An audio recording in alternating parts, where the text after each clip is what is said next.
The chamber of resonant thought was a monument to permanence. Crystalline spires, grown over millennia from the planet's core, soared into a vaulted darkness where captured nebulae swirled in silent, majestic patterns.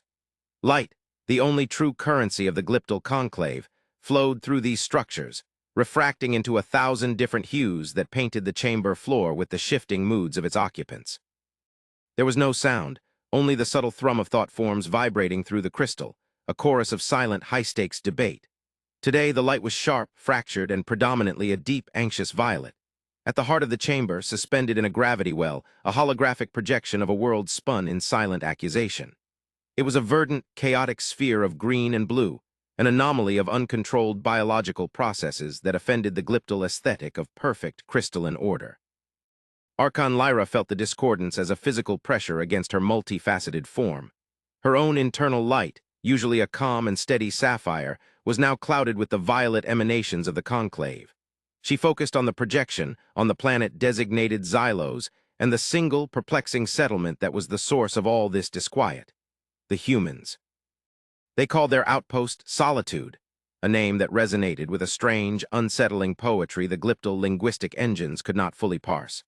It was a name that felt both like a declaration of peace and a warning of isolation. The structures were primitive, almost insultingly so, crude amalgamations of wood and stone, nestled into the planet's topography as if hiding from the sky. Yet from this same settlement, glyptal deep range sensors detected energy signatures of a sophistication that defied all logic. The signatures were stable, contained, and possessed a quantum complexity that suggested a power source far beyond what was needed for such a humble collection of dwellings. It was a contradiction that screamed of deception. Across the chamber, the crimson light of Imperator Kalen pulsed with aggressive certainty. His thought form, sharp and percussive, cut through the ambient murmur of the conclave. It is a feint, a deliberate display of weakness to lure us into a false sense of security. These creatures, these humans, are soft-skinned, ephemeral beings born of mud and water. Such biology breeds desperation. Desperation breeds cunning. They have reached the stars not through discipline and resonant harmony, but through some chaotic, brute force methodology. They are a contamination, a seed of disorder planted in a sector we had marked for harmonization. Kalen's form, larger and more sharply angled than the others, seemed to absorb the ambient light, growing darker and more menacing. He was the embodiment of the glyptal imperative: expansion, order, the assimilation of all chaotic systems into their own perfect crystalline design. For millennia, the conclave had spread across their spiral arm, encountering species that were either too primitive to pose a threat or too disorganized to resist the inexorable logic of harmonization. But these humans were different. They did not broadcast their existence with arrogant signals. They did not build grand orbital monuments to their own vanity. They simply were, quiet and watchful in their pathetic little village on a world teeming with messy, unpredictable life. Archon Lyra extended her own thought form, a calm, flowing wave of sapphire designed to suit the agitated violet of the chamber.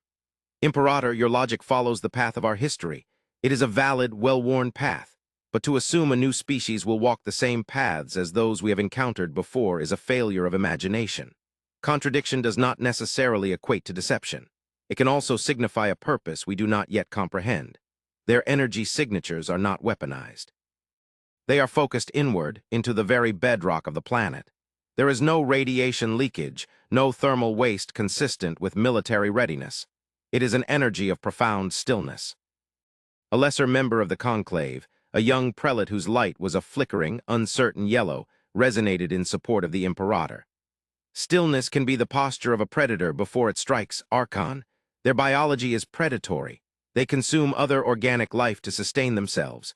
Such a foundation must surely lead to a philosophy of conquest. Lyra resisted the urge to dim her own light in frustration.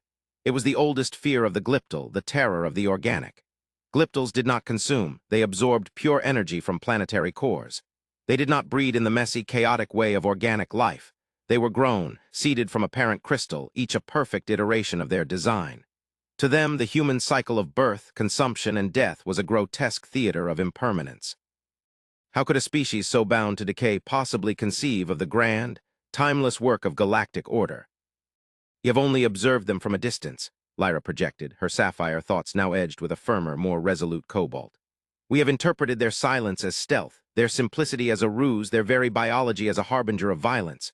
We are seeing them not as they are, but as a reflection of our own deepest anxieties.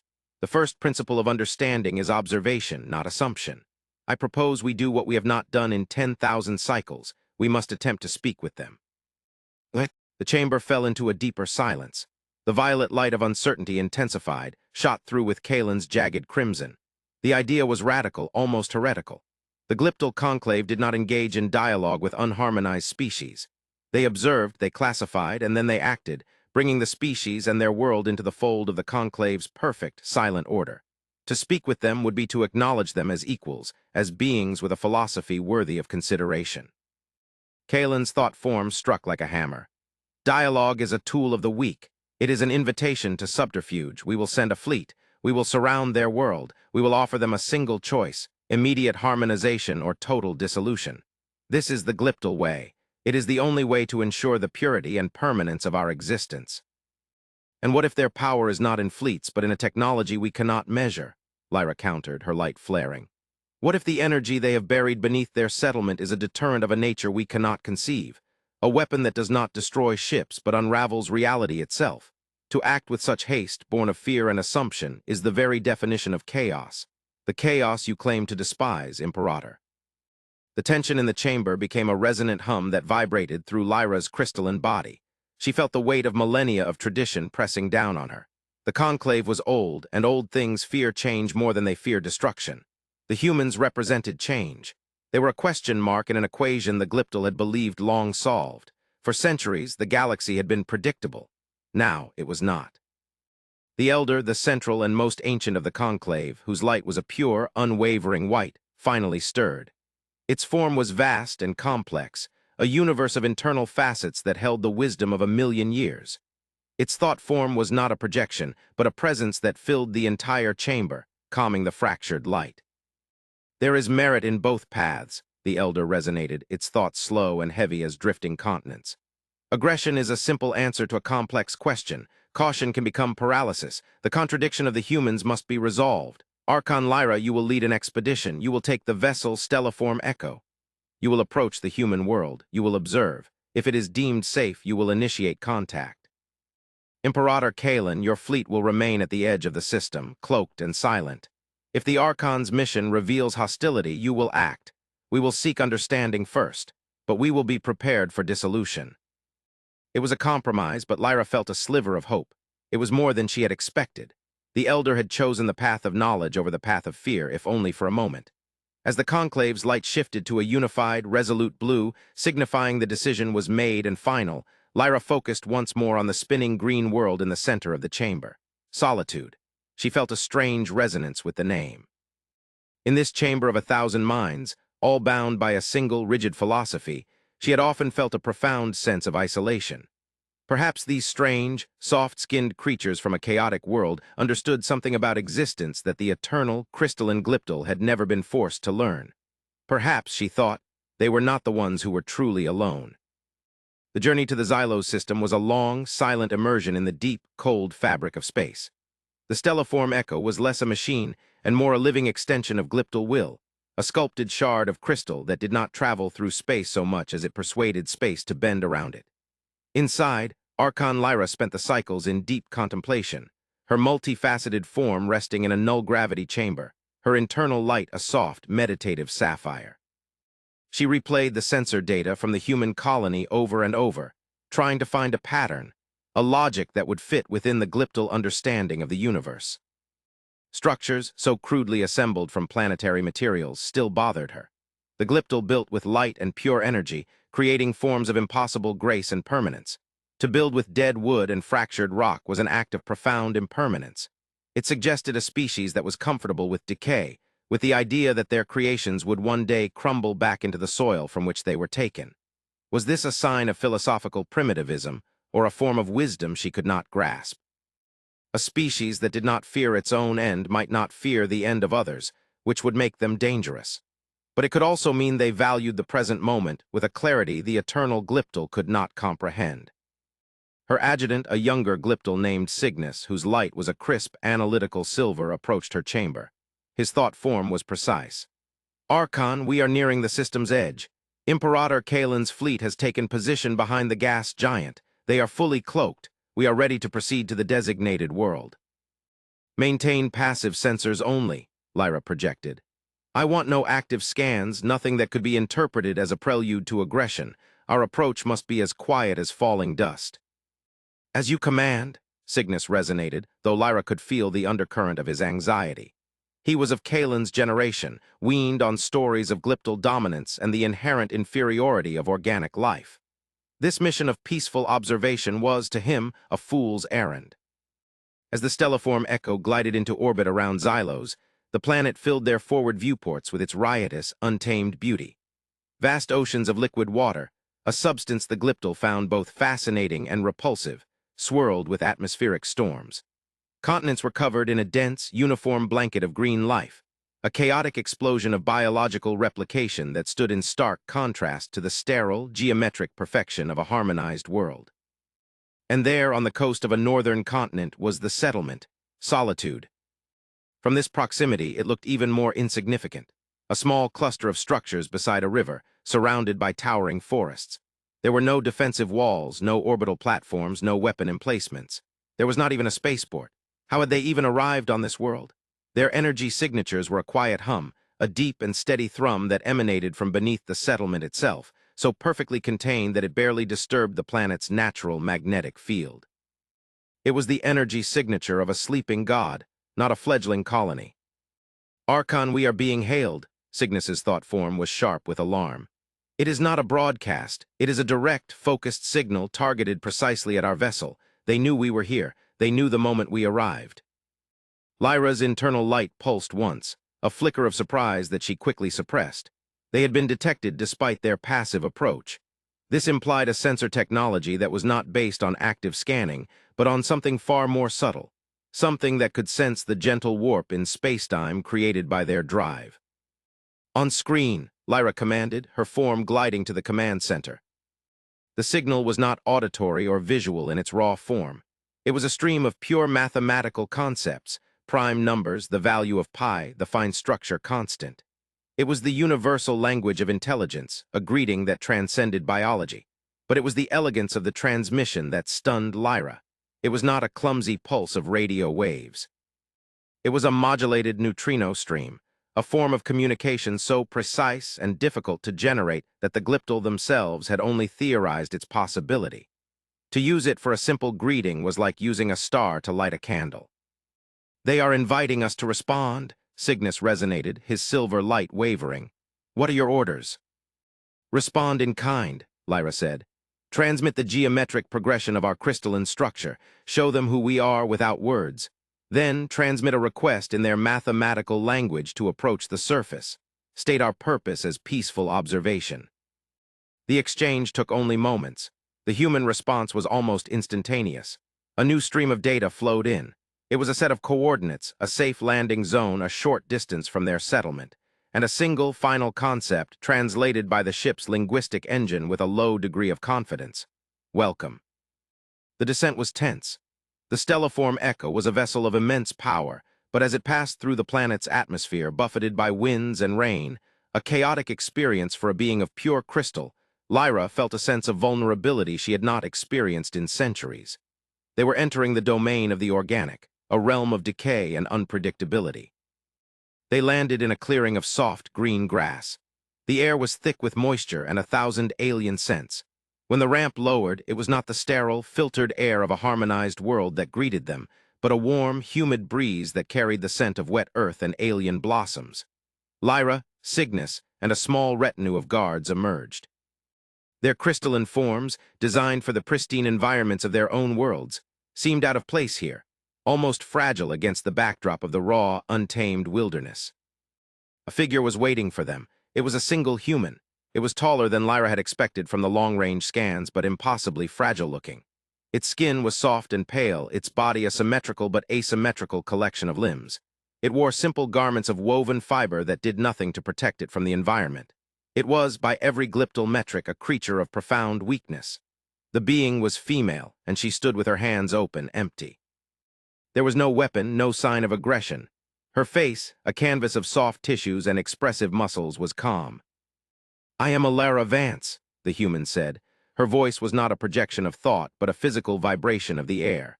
The sound was strange, but the ship's translators converted it seamlessly into resonant concepts. On behalf of the Solitude Sanctuary, I welcome you to Xylos. Lyra approached, her guards fanning out behind her, their internal lights a wary orange. I am Archon Lyra of the Glyptal Conclave. You were aware of our presence. It was not a question. We were, Alara Vance replied, her gaze unwavering. It was difficult for Lyra to meet her eyes. They were wet, mobile orbs, so unlike the steady, multifaceted perception of a glyptal. We do not watch the stars for ships, Archon. We listen to the silence between them. Your vessel's passage was a whisper in that silence, a new one. This was a paradigm-shifting statement. The humans did not use active sensors.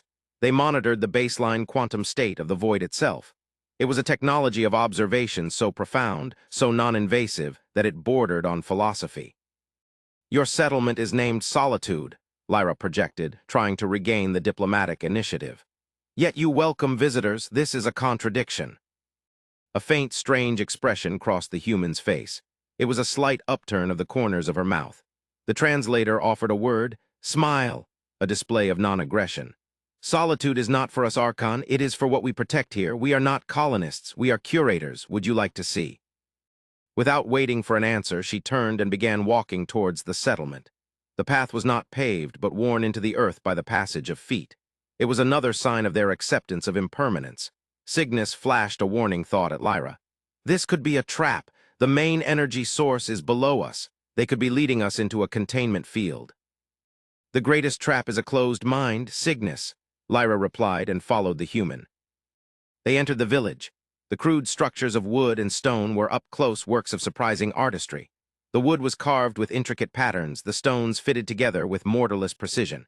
They were not the shelters of desperate survivors, but the deliberate creations of artists. There were other humans, a few dozen of them, moving about their tasks. They looked at the glyptal visitors with open curiosity, but no fear. There was no panic, no call to arms. Children, small and impossibly fragile-looking, paused their play to stare, their eyes wide. Alara Vance led them to the largest of the structures, a long, low building with a roof covered in living turf. The door was a simple slab of wood that swung open on leather hinges.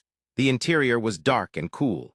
Lyra had expected a command center, a barracks, or a primitive throne room. She was not prepared for what she saw. The room was vast, far larger than the exterior suggested. But it was not empty. The air itself seemed to shimmer, filled with a soft, internal luminescence. In the center of the vast, circular chamber, a column of swirling light reached from the floor to the high, domed ceiling. It was a vortex of information, a living library of light and sound. And floating within it, like motes of dust in a sunbeam, were countless points of light, each a different color, each pulsing with a unique rhythm. What is this place? Lyra resonated, her voice a whisper of awe. The energy in this room was the source of the readings they had detected from orbit. It was controlled, focused, and utterly peaceful. This is Solitude, Alara Vance said, her voice soft but clear in the humming silence. This is a sanctuary for memories. Each point of light you see is the echo of a civilization, a world, a species that no longer exists. She gestured towards the column of light. A single golden spark drifted out from the maelstrom and floated towards Lyra. It hovered before her, and as she focused on it, information flooded her consciousness. It was not data, it was experience. She felt the searing heat of a triple-sunned world on her crystalline skin. She heard the chittering, musical language of an insected species that built cities from spun silk and solar wind. She felt their joy as they first achieved spaceflight, and their profound sorrow as their stars began to die. It was a complete sensory and emotional record, the entire existence of a species, distilled into a single, beautiful point of light. We found their last signals echoing in the void long after their sun had consumed them, Alara explained. We gathered the fragments, pieced together their story, their art, their philosophies, and we gave them a place to rest, a place to be remembered. Lyra felt her own internal light flicker and shift through a dozen colors. This was the purpose of their advanced technology. This was the reason for their quiet isolation. They were not conquerors. They were not empire builders. They were ghosts. They were the galaxy's memory, tending a garden of fallen civilizations. Why, Cygnus projected, his silver light a sharp point of disbelief. What is the strategic value in this? It serves no purpose for your own survival. Alara Vance turned her calm, wet eyes to him. Because a universe without memory is a universe without meaning. We do this not because it is useful, but because it is right. Every life, every world that has ever looked up at the stars and wondered deserves to be more than just forgotten dust. To the glyptal, permanence is in form in the unchanging crystal. To us, permanence is in the story. The story is the only thing that can truly survive. Lyra looked from the human to the swirling column of light, at the countless souls held in its gentle embrace. The glyptal conclave, in its quest for physical permanence, had harmonized countless worlds, overwriting their unique cultures and histories with its own monolithic order. In their drive to eliminate chaos, they had erased untold stories. They saw themselves as creators of order, but in that moment, Lyra saw them with a chilling new clarity. They were a force of entropy, a crystalline silence that fell upon the galaxy, wiping the slate clean. And these fragile, soft-skinned humans, with their acceptance of decay and their reverence for the past, were the only ones standing against the darkness of forgetting. The Imperator's fleet, Lyra knew, was waiting at the edge of the system, a collection of perfect, silent killing machines, ready to dissolve this place and its gentle, incomprehensible purpose. The misunderstanding was not that the humans were deceptive. It was that the glyptal had forgotten what it truly meant to be alive. The return to the conclave was a journey through a storm of conflicting thoughts. Archon Lyra kept her internal light a tightly controlled, neutral white, betraying none of the turmoil that raged within her. She had witnessed something on Xylos that had fundamentally fractured her understanding of the universe and the glyptal's place within it. The memory of the golden spark, the ghost song of a dead species, was imprinted on her consciousness. It was a beautiful, aching wound. Cygnus remained silent beside her, his own silver light dimmed, processing a truth so alien to his training that it had left him without words. They were not returning with intelligence on a potential threat. They were returning as bearers of a new and terrifying philosophy. The chamber of resonant thought was exactly as she had left it, a timeless monolith of order and certainty. But to Lyra, it now felt like a tomb. The swirling nebulae on the ceiling were no longer beautiful. They were a reminder of the countless stars that had died, their stories lost forever. The resonant hum of the chamber was not the sound of unity, but of a single, deafening note that had drowned out a symphony. Imperator Kalen was waiting, his crimson light a burning fire in the center of the chamber. He did not wait for her to make a formal report. His thought form lashed out, hot and impatient. Archon, you have returned, report. What deceptions did you uncover? What is the nature of their hidden weapon? Your silence on the return journey was concerning. Lyra moved to her designated place, her multifaceted form catching the ambient light. She let the silence stretch, forcing the entire conclave to focus on her. She had their undivided attention. When she finally spoke, her thought form was not the gentle sapphire of a diplomat, but the clear, unyielding white of absolute conviction. There was no deception, Imperator. There is no weapon. The energy source we detected is not for war, it is for preservation. The humans on Xylos are not colonists, they are memorialists. She began her report, her thoughts weaving a narrative of what she had seen and experienced. She described the primitive yet beautiful structures, the calm demeanor of the humans, the absence of any military posture. Then she described the chamber of light, the sanctuary of memories. She projected the sensory and emotional data from the golden spark, sharing the ghost song of the dead insected race with the entire conclave. A wave of dissonant, chaotic light washed through the chamber. The violet of confusion, the yellow of fear, the agitated orange of disbelief. The thought forms of 1,000 glyptal minds recoiled from the raw, organic emotion of the memory. It was messy. It was illogical. It was full of pain and joy and 1,000 other sensations for which the glyptal had no words. Kalen's crimson light flared into a furious, pulsing inferno. A trick, a psychic assault. They have implanted a false memory in you, Archon. They have clouded your logic with this sentimental poison. To waste such energy on a library of failures is the height of strategic incompetence. It is a lie. A beautiful, pathetic lie designed to paralyze us with pity. It was not a lie, Lyra projected, her white light holding steady against his crimson tide.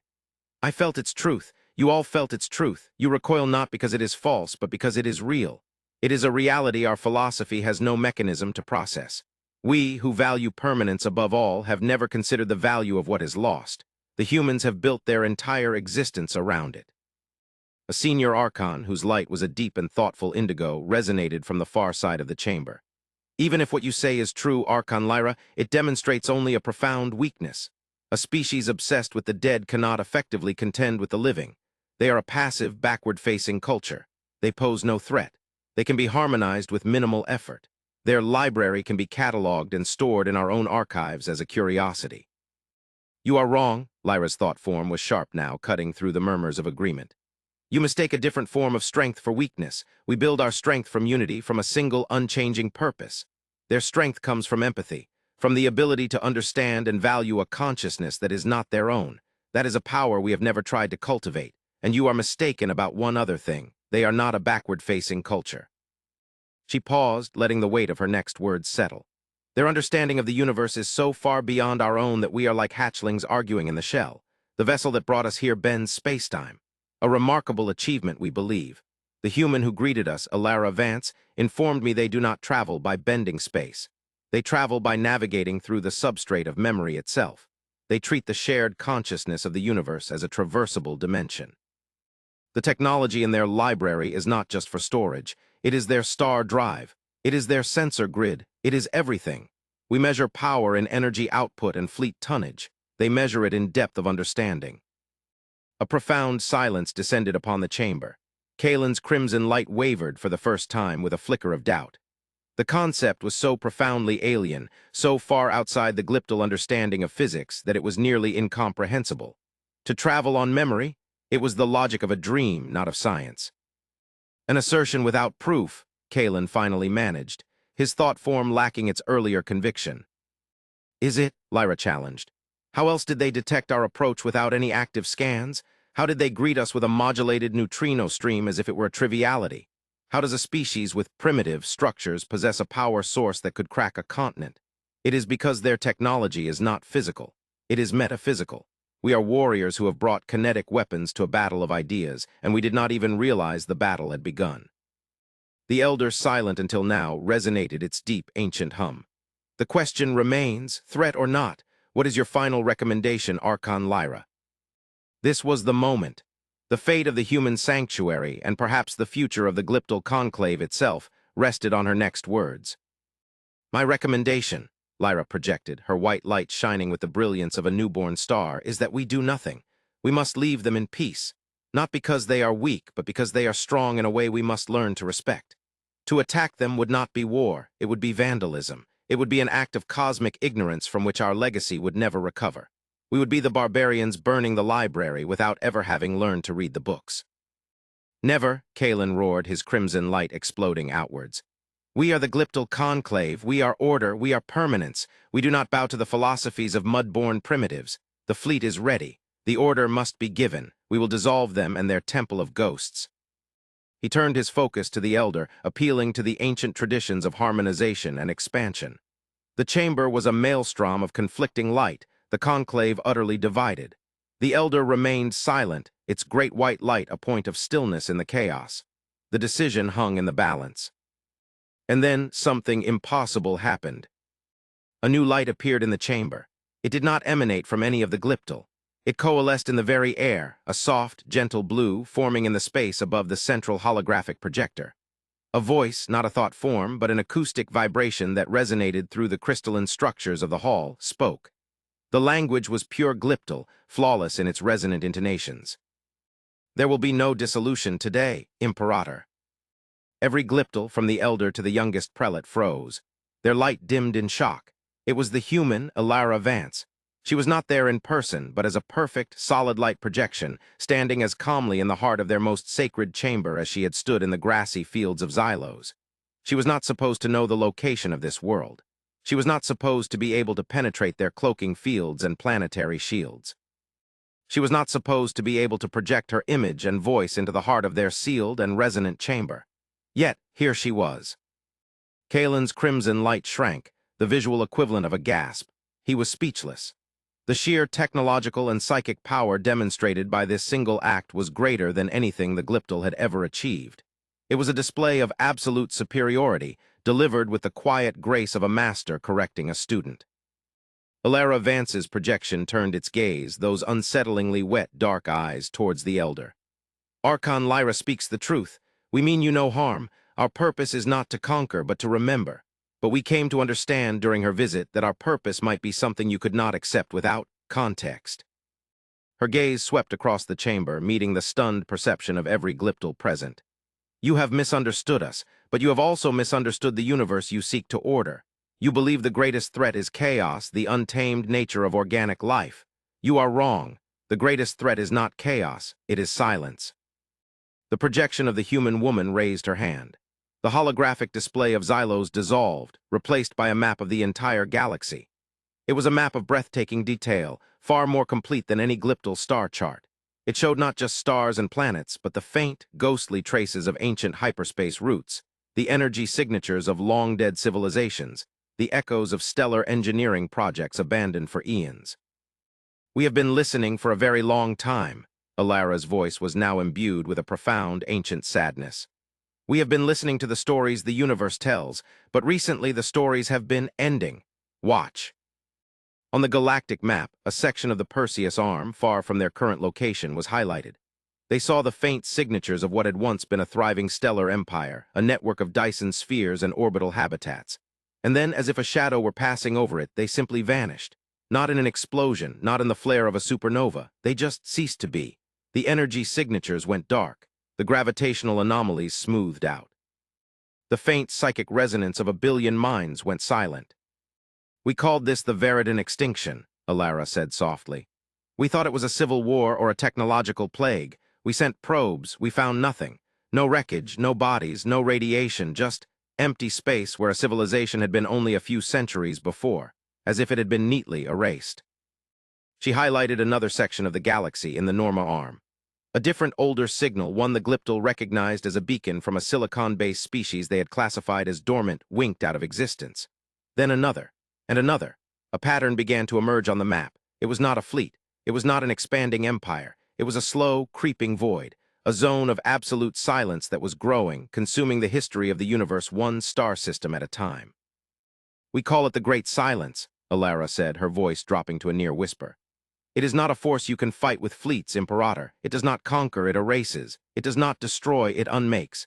It consumes not just life, but information, memory, history. It is the physical manifestation of forgetting. We built the sanctuary on Xylos not just to remember the dead, but as a bastion against this ultimate entropy. The energy you detected is what powers the memory field, a quantum state that we believe is immune to the erasure. The chamber was so still that Lyra felt she could hear the faint hum of the nebulae on the ceiling. The glyptal fear of impermanence, of being forgotten, was the bedrock of their entire civilization. And this human, this fragile creature of flesh and bone, had just given that fear a name and a face. The threat was not the chaotic, teeming life of the galaxy. The threat was its ultimate absence. The misunderstanding, Alara concluded, her blue projection looking directly at Lyra with something that looked like respect, is that you thought we were protecting the past. We are not. We are protecting the future. The sanctuary is not a tomb. It is an ark. We have preserved the stories of 1,000 worlds in the hope that when the silence comes for us all, something of what it means to have been alive will remain. We did not believe anyone else was capable of understanding. Your Archon has proven us wrong. The projection of Alara Vance faded, leaving behind only the terrifying map of the encroaching silence. The crimson light of Imperator Kalen was gone, replaced by a dim, uncertain gray. The entire conclave was a sea of muted, humbled colors. Their millennia-long quest for order and permanence had been a child's game, played in a single room of a house that was slowly being unmade. Archon Lyra looked at the map, at the creeping darkness that was consuming the stars. Her people had been so arrogant, so sure of their purpose. They had sought to impose their single, crystalline note on the symphony of the cosmos, believing it to be the only true music. But they had never thought to listen for the silence that came after the song was over. Their fear of humanity, of the unknown, was nothing compared to this new, shared dread. It was a fear that did not divide but united. For the first time in their long history, the Glyptal Conclave was not alone in the universe. And for the first time, they understood that this was not a strength, but a terrifying vulnerability. The future was no longer a straight, clear path of harmonization. It was a desperate struggle, alongside the most unlikely of allies, against the coming of the quiet and the endless, silent dark.